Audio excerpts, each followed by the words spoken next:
Mi nombre es Alfonso Pérez Arroyo, soy secretario de la Comisión de Ciencia, Tecnología e Innovación. Soy diputado federal del Estado de Puebla. En este jueves de Ciencia y Tecnología me permito presentar a la doctora Carla Sandoval Mendoza.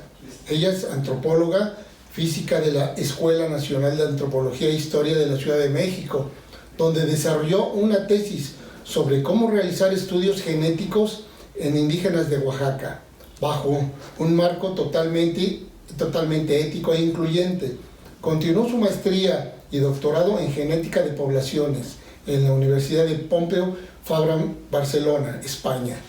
En el 2010 fue contratada como investigadora postdoctoral en el Departamento de Genética de la Universidad de Stanford en California, Estados Unidos. En febrero de 2015 se incorporó a la Unidad de Genómica Avanzada Longevio del CINVESTAP en Irapuato, que está vinculada al Laboratorio de Paleogenómica. Actualmente también es parte de la Coordinación de Comunicación y Enlace. Sus principales líneas de investigación son antropología genómica, antropología física, historia y genética de las poblaciones humanas, diversidad y adaptación, evolución humana y paleogenómica y etnografía, quien nos presenta en esta ocasión la historia de las poblaciones a través de la antropología molecular. Muchas gracias.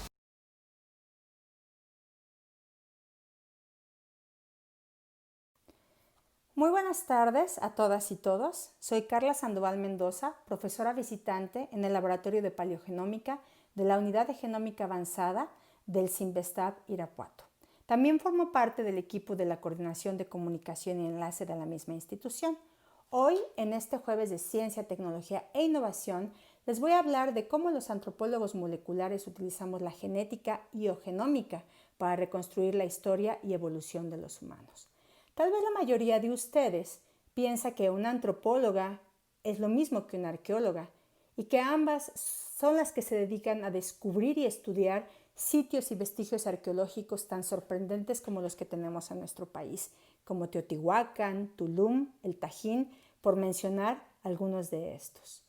Pues no es así. Las dos disciplinas interactúan y se complementan mutuamente, pero la antropología es la ciencia que estudia a los seres humanos de forma integral, tanto los aspectos biológicos, culturales, evolutivos y sociales de nuestra especie. Yo soy una antropóloga molecular. Utilizo los datos genéticos y o genómicos como herramienta, en contexto con otras disciplinas del conocimiento, para contestar preguntas de dónde venimos, las diferentes poblaciones, quiénes somos, cómo llegamos hasta aquí y hasta dónde vamos. Lo que distingue a esta disciplina es que todos los hallazgos que obtenemos de los datos genéticos los interpretamos en el contexto de otros aspectos también generados por nuestra especie humana, como el registro fósil, el registro arqueológico, los aspectos socioculturales, lingüísticos y etnográficos para reconstruir la historia de la humanidad. Pero entonces, ¿cómo es que la genómica actúa en estas investigaciones? Una parte importante de la materia prima con la que nosotros trabajamos es el ADN, el famoso ácido desoxirribonucleico, que muchos de ustedes han de haber escuchado en la secundaria o en la preparatoria.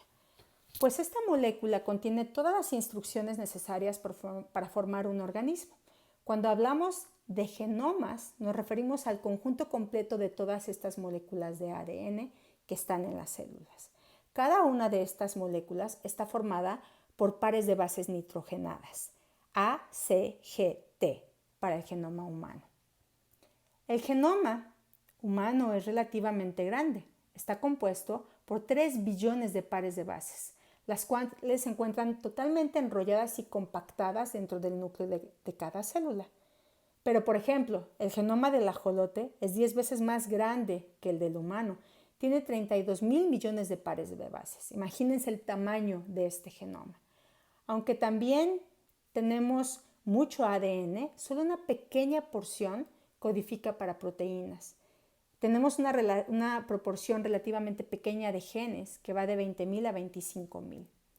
Estos genes contienen la información necesaria para la producción de proteínas, que determinan las características físicas, los famosos fenotipos, es decir, la estatura, el color de cabello, el color de piel, el color de ojos, el tipo de sangre, etc. Solo el 2% del genoma humano es codificante, el 98% restante no. Y por mucho tiempo se pensó que este 98% era un ADN basura. Ahora, gracias a las investigaciones científicas, sabemos que contienen elementos regulatorios que también producen proteínas. No es basura, es importante y controla la actividad de los genes. Este ADN, del que les he estado hablando, se encuentra enrollado dentro de los cromosomas, que a su vez estos se encuentran dentro del núcleo de la célula. Los humanos tenemos 23 pares de ellos, 46 en total, y un par de ellos determina el fenotipo sexual, XX para mujeres y XY para hombres. Así como tenemos este ADN cromosómico, también tenemos uno mitocondrial que se encuentra dentro de unos pequeños organelos celulares llamados mitocondrias encargados de la respiración celular, el cual se hereda solo por línea materna, no se hereda por línea paterna. Es decir, que pasa directamente de madres a hijas o a hijos, pero no de papás a hijos. Nosotros utilizamos ambos ADNs, el ADN nuclear y mitocondrial, para trazar la ancestría y la diversidad humana actual y también antigua. A pesar de que los humanos nos vemos fenotípicamente, físicamente muy distintos, venimos de un origen común. Nuestra especie se originó en África hace más de 200.000 años. De ahí, todos nosotros descendemos de poblaciones que salieron de ese continente y migraron a otros continentes del mundo. Cada población, en cada migración, se tuvo que adaptar a nuevas condiciones tanto ambientales como sociales, lo que provocó pequeñas diferencias en nuestro material genético, las cuales son mínimas en comparación a las similitudes que compartimos. En resumen, todos los seres humanos tenemos los mismos genes, pero nos distinguimos unos de otros por las variaciones en algunos genes, llamadas las variantes, más bien llamadas alelos. Por ejemplo, en nuestra población mexicana puede ser que muchos tengamos una variante o un alelo distinto en una posición determinada del genoma, lo que se denomina posición polimórfica, es decir, que puede tomar muchas formas, y otro sector de la población no lo tenga. Es decir, que los humanos tenemos muchas posibles formas de un gen, por lo que no existen genes mexicanos o genes europeos o genes africanos. Los genes son los mismos, pero en algunas poblaciones hay polimorfismos específicos que las distinguen levemente de otras poblaciones. Estos polimorfismos son las herramientas con las que se realizan las investigaciones científicas para entender esta diversidad, trazar las rutas migratorias de las poblaciones de todo el mundo y aportar más información para reconstruir nuestra historia como especie. ¿Pero qué es una prueba de ancestría? Es muy sencilla, bueno, prácticamente muy sencilla. Consiste en enviar una muestra, generalmente de saliva o puede ser de cualquier fluido corporal, para que se extraiga ADN y se determinen los alelos o las variantes en las pocas posiciones polimórficas que ya se tienen previamente identificadas. En este caso, la población mexicana.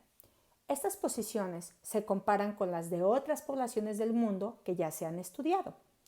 Así es como se van formando bases de datos con información de poblaciones de todo el mundo, lo que nos permite hacer inferencias sobre de dónde provienen los alelos que la persona tiene y saber sobre sus ancestros. Un buen ejemplo puede ser una persona mestiza mexicana, la cual seguramente tendrá alelos provenientes de poblaciones europeas, nativas americanas y africanas. Esto tiene una explicación muy sencilla, porque nuestro país ha tenido una historia en donde estas tres poblaciones llegaron hace mucho tiempo. Obviamente la proporción de cada uno de estos alelos va a variar dependiendo de dónde es el mestizo, si es un mestizo del norte, si es un mestizo del centro, si es un mestizo del sur o si es un mestizo de la península de Yucatán. porque no todos los mestizos son iguales, ni todos los indígenas de nuestro país son iguales. De esta forma es como podemos ir trazando cómo las poblaciones se han movido y mezclado alrededor del mundo a través del tiempo, y así reconstruimos su historia. Estos estudios empezaron a hacer hace muchos años, encabezados por un doctor que ya falleció, el doctor Luca Cavalli Sforza, quien subrayó la importancia de incluir a las poblaciones nativas o indígenas de todo el mundo, por una simple y sencilla razón: ser las menos mezcladas y las originarias de cada sitio. Por lo anterior que les he mencionado, México es muy relevante para que se lleven a cabo este tipo de estudios. Somos el tercer país a nivel Latinoamérica con más grupos indígenas. Actualmente son 68 que hablan distintas variantes lingüísticas, cada uno con rasgos culturales particulares y en algunas veces compartidos. Las cosmovisiones, sistemas de usos y costumbres heredados de generación en generación. Por lo tanto, nuestro país es un mosaico de diversidad, no solo por las poblaciones actuales, sino también por aquellas poblaciones antiguas que nos dejaron y nos heredaron una riqueza de estos vestigios arqueológicos que hasta la fecha muchos se han preservado y que siguen faltando por ser estudiados. La otra parte importante para realizar estudios de ancestría es el aspecto social y cultural, es decir, los datos genómicos per se, solitos, sin ningún contexto, no ofrecen ninguna explicación, ningún dato, solamente son datos más bien. Por lo tanto, es crucial regresar a los estudios clásicos de antropología, a utilizar las herramientas como antropometría, etnografía, para poder acceder a las comunidades que nos interesa y nos apasiona tanto estudiar, con mucho profesionalismo y respeto, respetando sobre todo sus sistemas de organización y dinámica social. Cada comunidad es un universo particular. Desde la primera vez que tuve la oportunidad de trabajar con los grupos triquis hace más de 15 años y hasta la fecha, he seguido y he perfeccionado estos pasos que les voy a mencionar. Primero, es importante diseñar la investigación con preguntas claras y objetivas de investigación. 2. Hacer previamente una investigación histórica o de gabinete, nutrirse e informarse, buscar toda la información relevante acerca de la comunidad que nos interesa estudiar. 3. Visitar a la comunidad para hablar con las autoridades y con los líderes locales para presentarles el proyecto y sobre todo para tener su aprobación. 4. Una vez tenido todo esto, se realizan charlas informativas donde se les presenta y se les explica el proyecto de investigación, la importancia de por qué queremos que trabajen con nosotros, porque se incorporen a este proyecto. Esta información se la presentamos a toda la comunidad y respondemos todas las dudas, inquietudes y preguntas que tengan. 5. Solo pueden participar aquellos que consientan hacerlo, que firmen un consentimiento informado. 6. Se les da una estimación de fecha probable de los resultados y se hace el compromiso de regresar con ellos, con aquellas personas que lo soliciten o con toda la comunidad. No es el camino corto a seguir, pero sí el correcto, y el que hemos seguido varios antropólogos moleculares mexicanos y también colegas internacionales, sobre todo, como me lo dijo hace mucho tiempo un antropólogo experto en comunidades de Chiapas, el doctor Andrés Aubry. Se deben de hacer estos estudios en México, pero hacerlos bien y regresando siempre los resultados a ellos. Porque las poblaciones humanas no solo representan muestras biológicas, son las portadoras esenciales de la historia de la humanidad. Espero que hayan disfrutado mucho esta charla, este jueves de Ciencia y Tecnología, y que recuerden que los humanos somos muy similares genéticamente. Las diferencias principalmente son generadas por productos culturales.